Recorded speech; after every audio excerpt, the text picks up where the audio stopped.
Atherike mustemeni rachno ko wajutu manusen agoyan fotata matum hitan burum hitane legurkush u giramer nimake iner teyo subhe उमे gun रटती भाई foot की शंदरुम हिताने।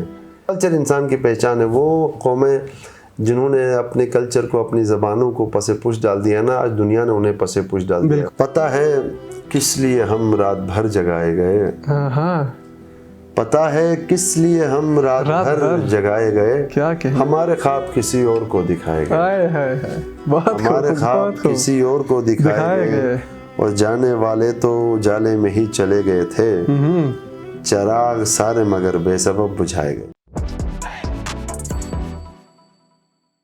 अस्सलाम वालेकुम नाज़रीन, आप देख रहे हैं आईबेक्स मीडिया नेटवर्क। प्रोग्राम है म्यूज़िकल हाईवे और इस प्रोग्राम में हमारी कोशिश होती है गिलगित बल्तिस्तान के फ़नकारों को आप तमाम के सामने मदऊ करें, गिलगित बल्तिस्तान के चमकते सितारों को आप तमाम के सामने मदऊ करें। इसी तरह आज भी हमारे प्रोग्राम में एक चमकता सितारा मौजूद है, बहुत ही टैलेंटेड फ़नकार है, बहुत अच्छे लिखारी है, बहुत अच्छा लिखते हैं, शायरी बहुत खूब लिखते हैं। साथ साथ इनके हवाले से मैं बताता चलूँ, बहुत ही अच्छे प्रेजेंटर भी हैं, रेडियो प्रेजेंटर भी बहुत अच्छे हैं और ये टीवी प्रोग्राम्स भी करते हैं, बहुत अच्छे एंकर भी है। साथ साथ बहुत अच्छे ड्रामा एक्टर भी हैं और थिएटर गिलगित बल्तिस्तान में इन्होंने मुतारफ़ कराया और बहुत ज़्यादा काम किया गिलगित बल्तिस्तान के लिए भी, और गिलगित बल्तिस्तान के मसाइल को थिएटर में ड्रामेटिक अंदाज में उजागर करने की इन्होंने बहुत कोशिश की है। और साथ साथ ये बहुत ही अच्छे स्टेज सेक्रेटरी भी है। गिलगित बल्तिस्तान के मुख्तलिफ़ अज़ला में कल्चर शोज़ मुनक्किद होते हैं, उनको ये होस्ट भी करते हैं, मल्टी टैलेंटेड है। हमारे साथ मौजूद है आज के प्रोग्राम में रज़ा अब्बास ताबिश। आइए तो आज के मेहमान से आपकी मुलाकात कराते हैं। रज़ा साहब, बेहद शुक्रिया, बहुत शुक्रिया फ़रहान, आपका भी बहुत बहुत शुक्रिया कि आपने एक अच्छे प्लेटफॉर्म पे बात करने के लिए मौका दिया, और एमएन की पूरी टीम का भी बहुत बहुत शुक्रिया कि इन्होंने इस काबिल जाना कि हम इस प्लेटफॉर्म से जो है अपनी जो मुद्दा है वो लोगों तक पहुंचाएं। Thank you so much for this. तो रज़ा साहब, बहुत अच्छा आप लिखते हैं, बहुत अच्छे रेडियो प्रेजेंटर भी हैं और एंकर भी आप हैं। तो आपकी इस सफ़र के हवाले से पूछेंगे। पहला सवाल जो मेरा आपसे होगा, ये बहुत सारे काम एक साथ करने में, इकलौती जान के करने में मुश्किल नहीं होता? फ़रहान, अच्छा तो खैर नहीं कहेंगे, वो अंधों में कहना राजा वाली बात है। बहरहाल कोशिश हमारी ये रही है। इस असल में ये एक तो बाय चांस कोई आप फील्ड ऑप्ट करते हैं और कुछ बाय चॉइस। तो मैं बाय चॉइस वो इसलिए कि मेरे मामू जो हैं वो गुलाम अब्बास नसीम साहब, वो सीनियर आर्टिस्ट हैं गिलगित बल्तिस्तान रेडियो के, ड्रामा खुद लिखते भी रहे हैं और 60s से अर्ली 80s से वो रेडियो से ड्रामा प्ले करते रहे। तो मेरे घर पे ये एक माहौल मुझे बचपन से मुझे मिल रहा था रेडियो का, और बिलखुसूस ये शेर व शायरी के हवाले से हल्के अरबाब ज़ौक़ के जितने भी सीनियर शोराए कराम हुआ करते थे। तो एक इवेंट तो हमारे घर पे ही होता है पिछले कई सालों से, आप भी उससे वाकिफ़ हैं, चेरी डे के नाम से। तो जीबी के जितने भी बड़े मोतबर नाम हैं उनका आना जाना हमारे घर होता था, तो मेरी एक शनासाई उनसे थी। तो शेर और अदब के साथ मेरा वास्ता बचपन में ही पड़ा था। तो जहाँ तक मुश्किल, तो ऑब्वियसली चीज़ें इनिशियली मुश्किल हो जाती हैं, लेकिन उसके पीछे जो हमारे ट्रेनर थे वो मेरे मामू थे, तो हमें बड़ा सख्त ट्रेनिंग करवाते थे घर पे। ये स्टेज ड्रामे के हवाले से मैं बात करूँगा कि जब हमें कहीं पे परफॉर्म करना होता था, स्कूल लाइफ की मैं बात कर रहा हूँ, एक अरसा हुआ इस चीज़ को नहीं किए हुए। छोड़ना तो खैर नहीं, मैं नहीं कहूँगा, क्योंकि अगर मौका मिले तो मेरा फेवरेट ये भी एक साइट है कि जिसको मैं करना चाहता हूँ। छोड़ूंगा तो मैं नहीं, लेकिन अभी पिछले कई सालों से कोई हमने ड्रामा प्ले नहीं किया। लेकिन अल्हम्दुलिल्लाह हमने जितने भी फ़रहान स्टेज ड्रामे किए हैं वो कोई बेमौजू नहीं रहा है। हमने डिफॉरेस्टेशन को, पॉपुलेशन को, मुख्तलिफ बीमारियों को, जो भी हमने किया है, कोई एक सब्जेक्ट हमने ऐसा रखा है कि जिसका बराह रास्त ताल्लुक चाहे वो आम्मा से होता है, जनरल मैसेज से होता है। एक ऐसे टॉपिक को हमने ड्रामेटाइज करने की कोशिश की और स्टेज पे हमने प्रेजेंट किया, और अल्हम्दुलिल्लाह लोग बड़ा पसंद भी करते थे। ऐसा ही कोई सिलसिला हमारा चला है। बिल्कुल, बहुत आपकी काविशें, आपकी मेहनत हम देखते हैं। आपको पता है सोशल मीडिया का दौर है, अब जो कुछ बंदा कहीं पे भी कर रहा हो सबके सामने होता है, तो बहुत खिदमत है आप लोगों की। कल्चर के लिए भी बहुत आप लोगों ने काम किया है। और शायरी की अगर बात करें तो शायरी का सफ़र आपका कब शुरू हुआ, कैसे शुरू हुआ, किस तरह शुरू हुआ? फरहान, शायरी के हवाले से मैंने आपको बता दिया कि जो घर पे पूरा एक माहौल तो था हमारे, बिल्कुल, लेकिन फिर उसके लिए प्रॉपर जो है ना बाकायदा प्रैक्टिस नहीं थी। तो 2006-07 में ही मैं शेर जो तो तुम्हें कहता था वो अपने लिए पहला शेर कब का था? 2007 में मैं गालिबन, अगर मैं नहीं गलत हूँ 6-7 राउंड अबाउट ऐसा कुछ, लेकिन वो मैंने वो शेर अरसे तक कहीं पे नहीं पढ़ा। प्रॉपर जो मैंने पहला मुशायरा पढ़ा है वो 2012 में पढ़ा है, प्रॉपर जो मैंने पहला मुशायरा पढ़ा। और 2012 में ही अल्हम्दुलिल्लाह मुझे ऑल पाकिस्तान फिर यूनिवर्सिटी की तरफ से एक कंपटीशन में हिस्सा लेने का मौका मिला। मैंने इस्लामाबाद में कराक्रम इंटरनेशनल यूनिवर्सिटी का मैं ग्रेजुएट हूँ, वहाँ पे मैंने जामिया की नुमाइंदगी की और अल्हम्दुलिल्लाह मेरी पहली पोजीशन आई ऑल पाकिस्तान में। फिर वहाँ से मेरी हौसला अफजाई हुई, फिर हल्के अहबाब बढ़ते गए, फिर अच्छे शोरा से मिलने का मौका मिला जिसमें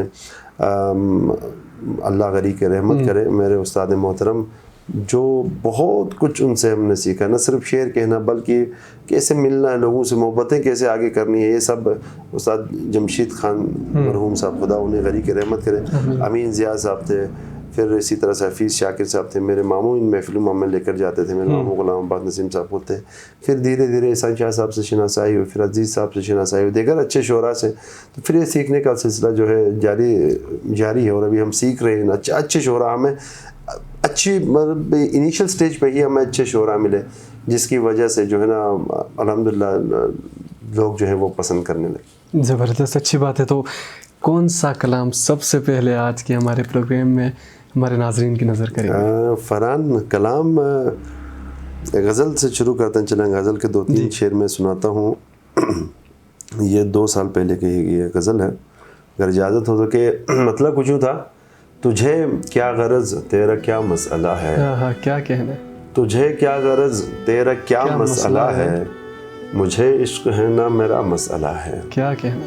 और यहाँ मसला आंधियों का नहीं है, यहाँ मसला आंधियों का नहीं है, ये आंधी में जलता दिया मसला, क्या कहना, ये आंधी में जलता दिया मसला है, और तुझे हम बताएं जो एक मसला हो, तुझे हम बताएं जो एक मसला हो, यहाँ मसला मसला मसला है, क्या कहना, क्या तुझे हम बताएं जो एक मसला हो, यहाँ मसला मसला मसला है।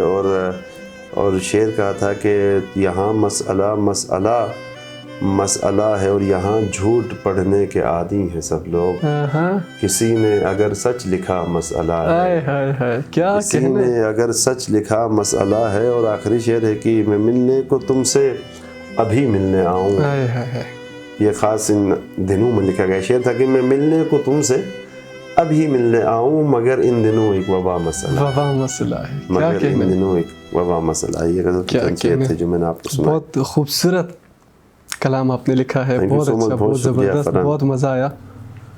रेडियो प्रेजेंटर भी आप हैं, बहुत अच्छा आप होस्ट करते हैं, तो रेडियो का सफ़र आपका कब शुरू हुआ? फरहान, रेडियो प्रेजेंटर के तौर पे तो मैंने इतना अरसा नहीं हुआ है, अलबत्ता रेडियो जर्नी मेरी चाइल्डहुड में शुरू हुई है। एज अ चाइल्ड आर्टिस्ट मैंने रेडियो ज्वाइन किया था 2002-03 में, राउंड अबाउट ऐसा ही कोई ईयर था। मेरी स्कूलिंग होती थी, मैं मिडिल या उससे भी 5th या 6th क्लास का मैं स्टूडेंट होता था। चूँकि मैंने आपको बता दिया था कि गिलगित के अंदर रेडियो के पायनियर्स में मेरे मामू का शुमार होता है। तो रेडियो में उस वक्त ब्रुशेस्की एक ड्रामा प्ले होता था, वो जो कि बहुत पहले से होता था, तब भी रकिन के नाम से, जो कि तब हर जुम्मे की रात को गालिबन ये ड्रामा प्ले होता था रेडियो पाकिस्तान गिलगित से। तो तब मुझे उस वक्त एक फ़ीमेल कैरेक्टर होता था बड़ा मशहूर, हयाती के नाम से, मुझे उसका बेटा बनने का पहली दफ़ा मौका मिला था रेडियो में। उस वक्त हसन मुंतज़िर साहब स्टेशन डायरेक्टर होते थे, अभी हयात हैं, अल्लाह ताला उन्हें सेहत दे, मज़ीद भी स्टेशन डायरेक्टर थे। तो तब मुझे स्कूल से पहली दफ़ा जब मेरे मामू ने मुझे फ़ोन किया तब तो फ़ोन नहीं था, उनके पास एक फ़ोन होता था, उस पर हमने जिसे हम क्या कहते हैं, एक सेट होता था जो तब आया था वायरलेस, उससे उसने घर फ़ोन करके कहा कि रज़ा को कहीं कि शाम को घर आ जाए ना। तो मैं शाम को मामू के पास गया, तो मामू ने मुझसे दरियाफ़्त किया कि इस तरह से आप रेडियो पे ड्रामा कर सकेंगे। मैंने कहा कभी किया तूने, शायद कोशिश करता हूँ। फिर वो स्क्रिप्ट जो था वो उस्ताद शहबाज कलीम साहब, उनसे उनका ताल्लुक़ है करीमाबाद से, उनका स्क्रिप्ट था। तो वो स्क्रिप्ट को चूँकि बुरशस्की में उसकी स्क्रिप्ट मुझे थोड़ी सी मुश्किल, मामू का स्क्रिप्ट तो मैं पढ़ता था चूँकि मेरे मामू भी कुछ ड्रामे लिखते थे, उसका स्क्रिप्ट कदर मेरे लिए मुश्किल था। फिर मामू ने मेरी उसकी प्रैक्टिस करवाई। एक तो डायलेक्ट का बड़ा फ़र्क होता है, हुंदा डायलेक्ट और नगर में ना डिफरेंस होती है। अब आम बोलचाल तो समझ आती है, लिखी हुई कोई चीज़ हो तो उसको पढ़ने में थोड़ी सी दिक्कत मुश्किल होता है। बिल्कुल। तो मामू ने मेरी प्रैक्टिस करवाई और उस वक्त दिनों रिकॉर्डिंग जो है वो धन्योर स्टूडियो में होता था। तो मैं गया और यकीन करें कि बस अल्लाह ने जब कामयाबी देनी होती है तो दे देता है, वो रहीम है। मैंने एक भी उसके अंदर टेक नहीं लिया। मैं पहले A to Z में मैंने जो डायलॉग्स थे कम रखे थे क्योंकि मेरा पहला ड्रामा था, तो मैंने एक ही उसमें एंड कर दिया। फिर सीनियर्स में मेरे मामू खुद उसमें आर्टिस्ट होते थे, सितारा शाह फरमान होती थी, शहबाज कलीम साहब होते, अभी एहसान अली साहब धन्योर से आयशबीक का उनका कैरेक्टर होता था, वो थे। बरकत हो हमारे सखी अहमद साहब, मैं उन्हें चाचा बुलाता हूँ, बड़े मेरे उस्ताद हैं रेडियो के, वो होते थे। इन सब ने फिर मुझे बड़ी मेरी हौसला अफजाई की और किसी ने 50 रुपए, किसी ने 10 रुपए मुझे इनाम के तौर पे भी दिए थे रेडियो स्टेशन के अंदर, मुझे याद है। तो मेरी हौसला अफजाई हुई, यहाँ से मेरी रेडियो जर्नी जो है वो शुरू हुई। और फिर अल्हम्दुलिल्लाह मेरी 30+ बुरशस्की ड्रामे और 6 के साथ मेरे शिना ड्रामे जो है वो रेडियो पाकिस्तान गिलगित से प्ले हुई हैं। क्या कहने, बहुत ज़बरदस्त ये आपकी मेहनत है, काविश है। बुरशस्की भी आप बहुत अच्छा लिखते हैं। तो बुरशस्की तो खैर मैं बुरशस्की स्पीकर नहीं हूँ, मुझे समझ नहीं आती, लेकिन जो हमारे जो देखने वाले हैं बुरशस्की स्पीकर्स, उनके लिए अगर कोई कलाम आप पेश करें तो। उससे इससे पहले कि मैं बुरशस्की में कोई कलाम पेश करूँ, चूँकि मेरी ये नेटिव लैंग्वेज है, मदर टंग है मेरी, तो मदर टंग में शेर या कोई भी जब आप तख्लीक करते हैं तो जो सेटिस्फेक्शन आपको मिलती है ना, दुनिया के किसी और काम में वो सेटिस्फेक्शन आपको नहीं मिलेगी। बिल्कुल सही। तो मेरे साथ भी ऐसा ही था कि उर्दू शेर तो हम कहते थे, लेकिन अपने शेर का मज़ा नहीं आता था कभी भी। लेकिन बुरशस्की में जब पहली दफ़ा मैंने शेर कहा, तो इसमें मैं नाम भी लेना चाहूँगा। बुरशस्की में मेरी इंस्पिरेशन रहे वसीम अब्बास हैदरी, उससे हुंदा से वो ताल्लुक़ रखते हैं, बहुत खूबसूरत शेर कहते हैं वो धन्योर आए थे एक मुशायरे में, मैंने पहली दफ़ा उनको सुना। उस्ताद शहबाज अली खान का बेटा है वो, जो हुंदा से बिलोंग करते, बड़ा नाम है बुरशस्की शायरी का। तब मैंने बुरशस्की, और मैं अभी भी अपना कोई शेर लिखता हूँ तो मैं उनको एक नज़र ज़रूर दिखाता हूँ। तो गज़ल के 2 शेर मैं अपने आप सुने, बाकी मैं नाज़रीन के लिए सुनाऊँगा जो कि आपको नहीं समझ आती है। तो आप बहरहाल रदीफ काफिया का अंदाज़ा आपको होगा। जो शायरी कहेंगे यकीनन खूबसूरत ही कहेंगे। अच्छा है, इस पे अगर मुझे याद दिलाएं, मैं बाद में आपको स्टोरी भी सुनाता हूँ। पहले मैं शेर सुनाऊँ अगर आपकी इजाज़त हो। तो उसमें शेर था कि हिथाने जहर चुमे मशौक में हिथाने ले जा अस गुसीट दा गुस्तुम हिथाने अथेरी के मुझसे मनी रचनो को वाडुटु मनुसेन अगोयन फुटता मतुम हिथान बुरुम हिथाने लगुरकुश ऊ गिरमर निमक इनर तय सुबह लगुरकुश ऊ गिरमर निमक इनर तय सुबह उमे गन रटती बाई फुट की शंदरुम हिथाने लताबीश बेसन नुसन गुसियो तुबा बेयम उमे ई चगा दिलुम सबूर दिश दिलुम हिथाने उमे ई चगा दिलुम सबूर दिश दिलुम हिथाने। जबरदस्त। इसका ये थोड़ा ट्रांसलेट भी अगर करे तो मुझे मजा आए। ट्रांसलेट क्योंकि इसमें कुछ नसीहतें टाइप के मुझे लग रही है। ये गजल है, प्योर गजल है। हिथाने जहर चुमे मशौक में हिथाने, इसमें अपने महबूब से मुखातिब हूँ कि मैं एक जगह पर मैं पड़ा रो रहा हूँ और आप हैं कि एक जगह पर आप हंस मुस्कुरा रही हैं। ले जा अस गुसीट दा गुस्तुम हिथाने, मैं तुम्हारे पीछे दीवाना बना फिर रहा हूँ और आप हैं कि आप किसी के पीछे, मेरा दिल तुम्हारे पीछे, तुम्हारा दिल किसी और के पीछे। और फिर अगले शेर में था कि मेरी जवानी इस ख्याल में, इस उम्मीद में अपने ख़ताम को पहुँची कि कहीं आपकी दीदार दोबारा से नसीब हो। अगर आपको नहीं यकीन होता तो आप मेरे बालों को देखे, कहीं पे सफ़ेदी तो कहीं पे काले बाल जो हैं, इस चीज़ की गवाही दे रहे, ऐसा कोई ख्याल फरहान इसमें था। किस सीनियर शोहराओं की अगर बात करें तो किस शोहरा को आपने पढ़ा है और आप समझते हैं कि यार बहुत अच्छा लिखते हैं? पढ़ा मैंने बहुत ज़्यादा किसी को नहीं, अगर थोड़ा बहुत किसी को मैंने पढ़ा है या कहीं से किसी का शेर पहली दफ़ा अच्छे लगा है तो वो जॉन इलिया साहब हैं। वो मैंने 2009-10 में मैं 2000 तब मैंने इसके शेर पढ़ने शुरू किए थे और मुझे उसके शेर जो हैं बड़े याद भी रहते। कौन सा शेर सबसे ज़्यादा पसंद है? उसके शर्म, दहशत, झिझक, परेशानी, नाज से काम क्यों नहीं लेती आप वो जी मगर ये सब क्या है, तुम मेरा नाम क्यों नहीं लेती। तो इस तरह के बहुत सारे अशार हैं जो मुझे उसके याद है। और जॉन साहब जो है मेरे फेवरेट शायर रहे हैं हमेशा।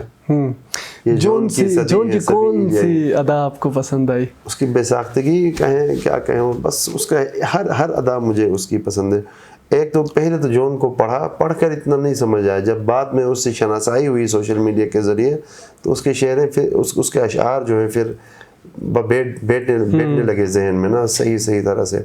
जॉन का जो पढ़ने का अंदाज था, अक्सर शोहरा कहते हैं कि जॉन को समझना बहुत मुश्किल है, तो आप समझ पाए जॉन को वैसे कि जॉन क्या? समझ तो खैर नहीं पाए हैं हम जॉन को जा तो हम को जा ऐसे बस, लेकिन उसके शेर हमेशा से लगे कि यार जो भी शेर उसके पढ़ते हो तो ऐसा लगता है कि ये मेरी बात कर रहा हूँ ना जी। आम लोगों के पे बीती हुई चीज़ों को उसने अपने मौजूद शेर बना दिया, इसलिए वो मेरे नहीं बहुत सो गए यंगस्टर के, उसको तो नौजवानों का शायर कहा जाता है, बिलखुसूस वो नौजवान जो मायूस हुए हैं उनका तो वो खुसूसी शायर है। तो जॉन की सदी है सभी ले आई हैं वाली बात है। चले, कल्चर के लिए भी आपकी बहुत सारी खिदमात हैं। गिलगित के हर अजला में जाके आप लोगों ने मुख्तलिफ़ किस्म के कल्चर प्रोग्राम्स रखे, तो कहाँ कहाँ आप लोगों ने इनकाद किया म्यूज़िकल प्रोग्राम्स को, और कब आपका सफ़र शुरू हुआ था? बहुत जहाँ तक मुझे याद है मैंने बहुत पहले से आपको स्टेज पर देखा है। फरहान कल्चर देखें, दुनिया की हर चीज़ जो है ना वो चेंजेबल है जहाँ तक मैं समझता हूँ। दुनिया में भी यहाँ तक कि आप जिस मसलक को मज़हब से बिलोंग करते हैं ये आपके इख्तियार में, अगर आप नहीं चाहें तो आप कल को कोई और मज़हब भी इख्तियार कर सकते हैं, आपके इख्तियार में। एक ही चीज़ है जिसको आप you can never change and that's your जो है ना कल्चरल आइडेंटिटी, आप कहाँ से हैं ये बड़ा मैटर करता है। आप अमेरिका में जाकर इश्तिहारात लगवा दें, पूरी ज़िंदगी टीवी पे इश्तिहारात चलवाएं कि मैं जो है गिलगिती नहीं हूँ, तो नहीं हो सकता है। आप गिलगिती हैं, आप जिधर भी जाएं। तो कल्चर इंसान की पहचान है। वो कौमें जिन्होंने अपने कल्चर को, अपनी ज़बानों को पसे पुश डाल दिया ना, आज दुनिया ने उन्हें पसे पुश डाल दिया। बहुत सारे ऐसे मिसालें दुनिया के अंदर भरी पड़ी हैं। तो स्टेज के भी ये चूँकि इसका ताल्लुक स्टेज उससे है, स्टेज पे मैंने कहा कि मैं बहुत स्कूल स्टेज पे भी मैं परफॉर्म करता था। फिर उसके बाद इसी तरह से हम शेर के अंदर नागुफ्ते बे हालात थे, तो फिर हमने इन्हीं चीज़ों को मौजू बनाकर इन पर हमने ड्रामे किए, थिएटर्स किए। फिर इसी तरह से स्टेज सेक्रेटरी, उस वक्त जो मशहूर स्टेज हुआ करते मीर अमान हुंदाई साहब, बड़े मशहूर सेक्रेटरी स्टेज हुआ करते थे और मैं उनसे बड़ा मुतासिर था। उसकी आवाज़ मुझे बड़ी अच्छी लगती थी। उसकी एक दो ऑडियोज़ मैंने सुनी थी और मुझे बड़ी ख्वाहिश होती थी कि यार मैं कब इनसे मिलूं। फिर बाद में जितने भी प्रोग्राम्स वगैरह होते थे बड़े, तो वो मैं उसको बड़े गौर से सुनता था और मैं सीखता था। इसका आगाज़ मैंने अपने स्कूल से किया। स्कूल के अंदर मैंने कंपेयरिंग की। फिर वही बात है कि शोरा के साथ मेरा ज़्यादा उठक बैठक थी, तो शेरी महफिलों को होस्ट करने का मुझे मौका मिला। और फिर जो मेरे उस्ताद थे उन्होंने कहा नहीं आप अच्छा होस्ट करते हैं तो आप होस्ट कर लिया करें। फिर अल्हम्दुलिल्लाह फिर हमने नेशनल लेवल के शोरा को भी यहाँ पे फिर अच्छे प्रोग्राम्स होस्ट करने का मौका मिला। ये तकरीबन 12-14 साल से 15 साल से ज़्यादा हुए हैं मुझे इस एक्सपीरियंस। जी अल्हम्दुलिल्लाह इस पर बिल्कुल छोटी उम्र में ही मैंने इस चीज़ को, इस सिलसिले को शुरू किया था। और इसके इन तमाम के पीछे मेरी जितने भी इस फील्ड में आर्टिस्टिक लाइफ के अंदर में जितने भी अचीवमेंट्स हैं उनके पीछे डायरेक्टली जो क्रेडिट गोज़ टू मेरे मामू भी हैं। वो हैं तो रिश्ते में मेरा मामू, लेकिन मेरे उस्ताद रहे हमेशा से।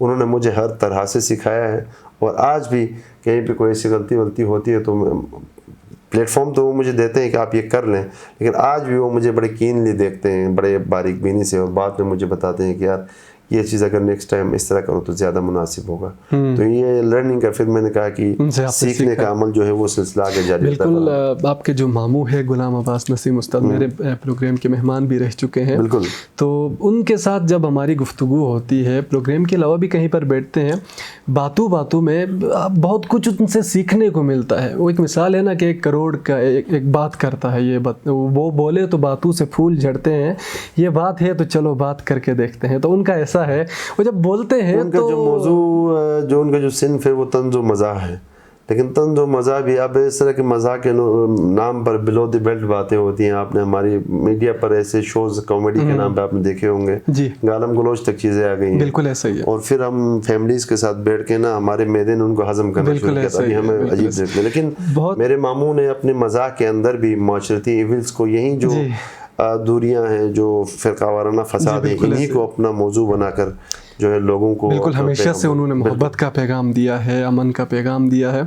आखिर में वक्त हमारा हाथ से निकल रहा है, आप बहुत अच्छे सहाफ़ी भी हैं, तो गिलगित बल्तिस्तान की सहाफ़त को आप किस नज़र से देखते हैं? मैं गिलगित बल्तिस्तान के हर सहाफ़ी को जो है ना मैं उसे खराज तहसीन पेश करता हूँ। वो इसलिए फ़रहान के हमें किसी खित्ते से बिलोंग करते हैं कि नेशनल मीडिया में हमारे रात के खबरनामे में गिलगित के टेम्परेचर के अलावा कौन क्या बताता है, यहाँ कुछ भी नहीं बताता है कि आज गिलगित में ये टेम्परेचर रहा है, वो भी एक ग्लेंस के लिए। ऐसे में जो हमारे लोकल सहाफ़ियों ने जो अपना एक रोल प्ले किया है ना गिलगित बल्तिस्तान के वसाइल और मसाइल दोनों को उजागर करने के हवाले से, कल को जब तारीख लिखी जाएगी ना तो ये इनका नाम सुनहरे हरूफ में लिखा जाएगा।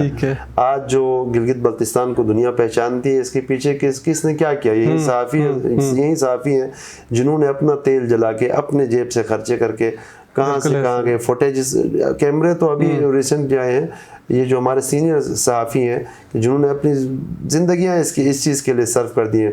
उन्होंने क्या कमाया? कुछ भी नहीं। अगर कुछ कमाया तो वो इज्जत और नाम उन्होंने बनाया। अब ऐसा है यार कि अभी तो हर कोई सोशल मीडिया, हर कोई सहाफ़ी बना हुआ, मुझ जैसा भी ये सिलसिला है। लेकिन सीनियर सहाफ़ी हैं, आज भी हम उनसे सीखते हैं।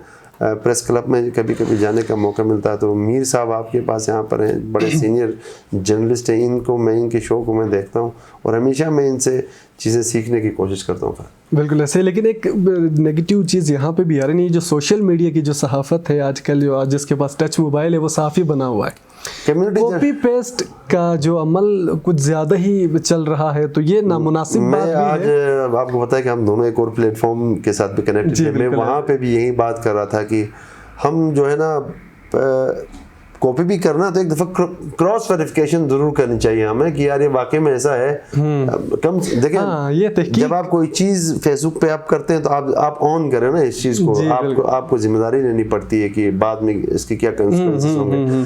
अब कल परसों ही जो गिलगित के, जो मैं उसका तस्करा तो नहीं करना चाहता, लेकिन जो एक नागुफ्ताबे हालात हुए, अफवाहों का एक बाजार गर्म हुआ, लेकिन अल्हम्दुलिल्लाह अब हमारी यूथ ऐसी पढ़ी लिखी बेहतरीन यूथ आई है कि वो जो है नफरत के सामने खड़े होने वाली यूथ भी आई है। तो फिर बरवक्त इस चीज़ पे कंट्रोल किया गया।